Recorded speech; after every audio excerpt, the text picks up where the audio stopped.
قوانین نافذ کرتی ہے۔ اس کا اہم کام ملک کی یکجہتی اور سالمیت کا دفاع ہوتا ہے۔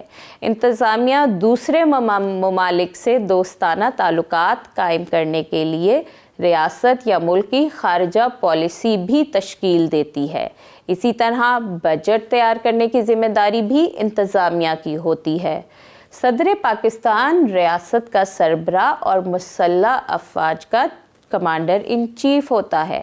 وزیر اعظم انتظامیہ اور حکومت کا سربراہ ہوتا ہے۔ عدلیہ انصاف کی فراہمی کو یقینی بناتی ہے اور تنازعات کو حل کرنے کا مؤثر طریقہ کار مہیا کرتی ہے۔ اس مقصد کے لیے ہر صوبے میں، ہر ضلع میں سیشن عدالتیں قائم ہوتی ہیں اور ضلعی عدالتیں بھی ہوتی ہیں جن کی سربراہی جج کرتا ہے۔ جج ایسے فرد یا گروہ کے حق میں فیصلہ دیتا ہے جو حق پر ہو۔ اگر کسی کو اس فیصلے سے اختلاف ہو تو وہ ہائی کورٹ میں جا سکتا ہے۔ اگر کسی شخص کو ہائی کورٹ کے فیصلے سے اختلاف ہو تو وہ سپریم کورٹ تک جا سکتا ہے۔ سپریم کورٹ کے سربراہ کو چیف جسٹس آف پاکستان کہا جاتا ہے۔ اب آپ کے سامنے کچھ حکومتی ڈھانچے ہیں جن کے بارے میں ابھی میں نے آپ کو بتایا ہے۔ آپ نے ان کو غور سے دیکھنا ہے اور ان کو مکمل کرنا ہے۔ حکومت کے ستونوں کے بارے میں بتائیں گے، وفاقی حکومت کے اندر کون کون آتا ہے، اسی طرح آپ صوبائی حکومت کے بارے میں بتائیں گے۔ آپ نے بہت دھیان سے ان سب کو حل کرنا ہے۔ آئیے اگلی مشق کی طرف بڑھتے ہیں۔ درست جواب کا انتخاب کیجیے۔ منتخب لوگوں کا ایسا گروہ جسے کسی ریاست یا ملک کا نظم و نسق سنبھالنے کا اختیار حاصل ہوتا ہے اس کو کیا کہتے ہیں؟ ابھی ہم نے پڑھا، تھوڑا سا سوچئے۔ جی، اس کو حکومت کہتے ہیں۔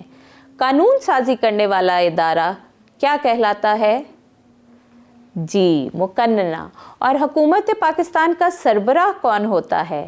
کیا صدر یا وزیر اعظم یا وزیر یا گورنر؟ جی، وزیر اعظم۔ اب آپ اسی طرح باقی کے بھی پڑھیے اور ان کو حل کیجیے۔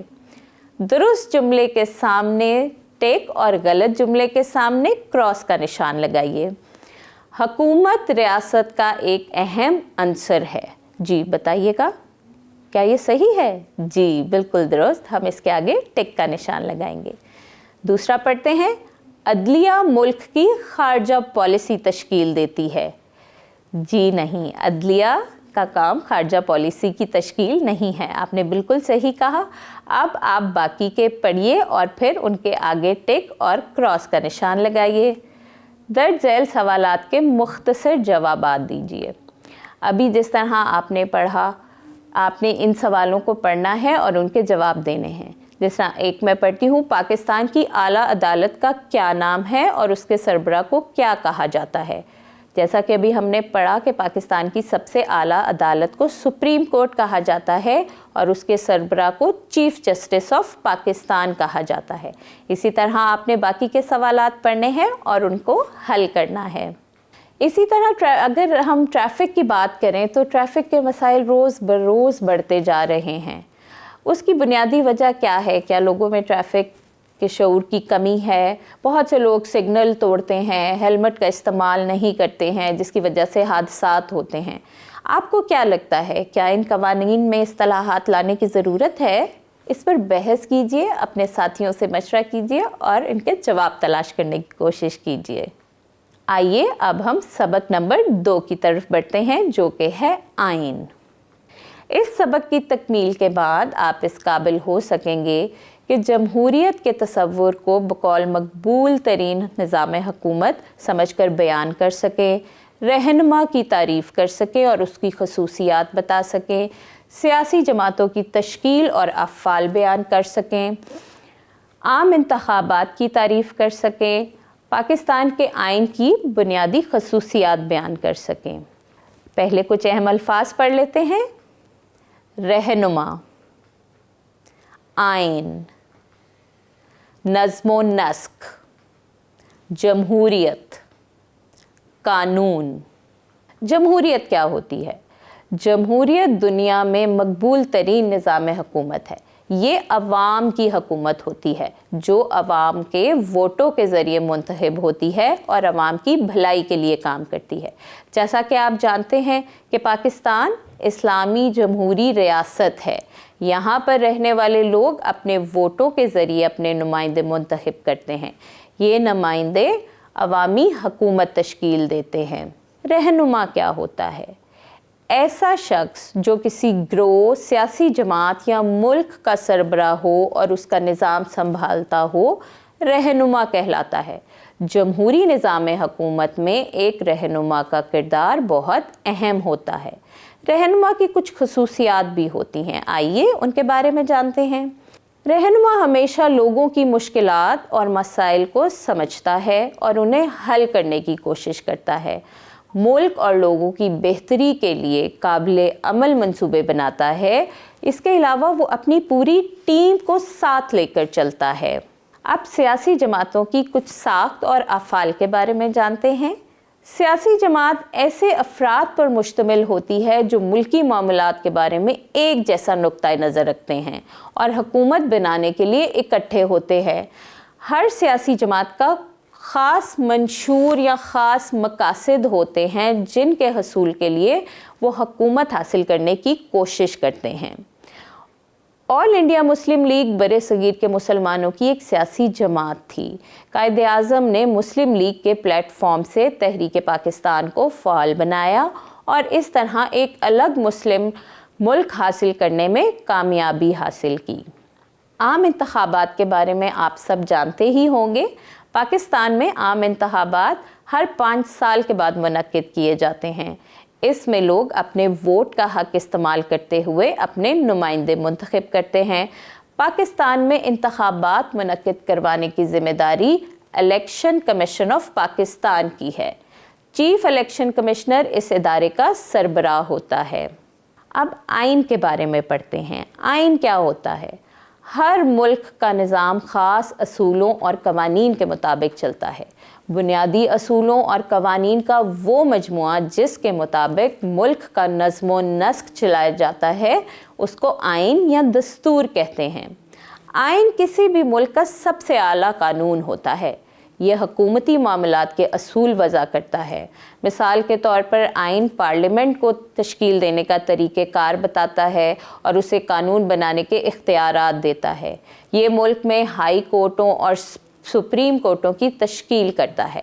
آئین لوگوں کے حقوق کی بھی وضاحت کرتا ہے۔ پاکستان کا موجودہ آئین 1973 میں نافذ کیا گیا۔ اس آئین کی چند بنیادی خصوصیات کے بارے میں جانتے ہیں۔ تمام کائنات پر اللہ تعالیٰ کی حاکمیت ہے اور ہر قانون قرآن و سنت کے مطابق بنایا جائے گا۔ ملک کا نام اسلامی جمہوریہ پاکستان ہے۔ ملک کا مذہب اسلام ہے۔ ملک کے صدر اور وزیر اعظم کا مسلمان ہونا لازمی ہے۔ تمام شہریوں کو بنیادی انسانی حقوق حاصل ہیں۔ شہریوں کے چند حقوق جو میں آپ کے ساتھ شیئر کرنا چاہتی ہوں: آزادی اور زندگی کا حق، تعلیم کا حق، ووٹ ڈالنے کا حق، جائیداد کی خرید و فروخت کا حق، اس کے علاوہ غیر قانونی گرفتاری اور سزا سے تحفظ کا حق، تجارت کرنے، کوئی بھی کاروبار اور پیشہ اپنانے کا حق، یہ سب ہم شہریوں کے حقوق ہیں۔ اس کے علاوہ شہریوں کی کچھ ذمہ داریاں بھی ہوتی ہیں، جیسا کہ دوسروں کے حقوق، عقائد اور آراء کا احترام کرنا، قوانین کا احترام کرنا اور ان کی پابندی کرنا، ضرورت پڑنے پر ملک کا دفاع کرنا، عوامی املاک کا خیال رکھنا، اپنے کام اور فرائض سے مخلص ہونا اور باقاعدگی سے ٹیکس ادا کرنا، یہ سب ہم شہریوں کی اہم ذمہ داریاں ہیں۔ آئیے مشق کی جانب بڑھتے ہیں۔ خالی جگہ پر کیجیے۔ دنیا کا مقبول ترین نظام حکومت ڈیش ہے۔ جی، جیسا کہ ابھی آپ نے پڑھا، بالکل صحیح، جمہوریت ہے۔ پاکستان ایک ڈیش جمہوری ریاست ہے۔ کون سی جمہوری ریاست ہے پاکستان؟ بتا سکتے ہیں آپ؟ جی، اسلامی جمہوری ریاست ہے۔ پاکستان میں عام انتخابات ہر کتنے سال بعد منعقد کیے جاتے ہیں؟ جی 5 سال بعد منعقد کیے جاتے ہیں۔ اب آپ باقی کے پڑھیے اور خالی جگہ پر کیجیے۔ ہم اگلے سوال کی جانب بڑھتے ہیں۔ درست جملے کے سامنے ٹک اور غلط جملے کے سامنے کراس کا نشان لگائیے۔ حکومت ریاست یا ملک کا نظم و نسق چلاتی ہے۔ جی بالکل صحیح۔ رہنما کامیابی کا سہرا اپنے سر باندھتا ہے۔ جی بالکل صحیح۔ الیکشن کمیشن آف پاکستان کے سربراہ کو چیف جسٹس کہا جاتا ہے۔ اب یہ آپ بتائیں گے کہ یہ صحیح ہے یا غلط ہے۔ اسی طرح آپ باقی کے بھی پڑھیے اور ان کے آگے ٹک یا کراس کا نشان لگائیے۔ مختصر جوابات دیجیے۔ یہاں پر 5 سوالات ہیں، آپ نے ہر سوال کو پڑھنا ہے اور ان کا مختصر جواب دینا ہے۔ جیسے میں ایک پڑھ دیتی ہوں، پاکستانی شہری کی حیثیت سے اپنے 2 فرائض لکھیں۔ جس طرح ہم سب کا فرض کیا ہے کہ ہم اپنے ملک کا دفاع کریں، ضرورت پڑنے پر اپنے ملک کا دفاع کریں۔ اس کے علاوہ ہم ملک کے قوانین پر عمل کریں۔ یہ سب پاکستانی شہری ہونے کی حیثیت سے ہمارے فرض ہیں۔ اس کے علاوہ آپ نے اچھے رہنما کی کوئی سی 3 خصوصیات لکھنی ہیں۔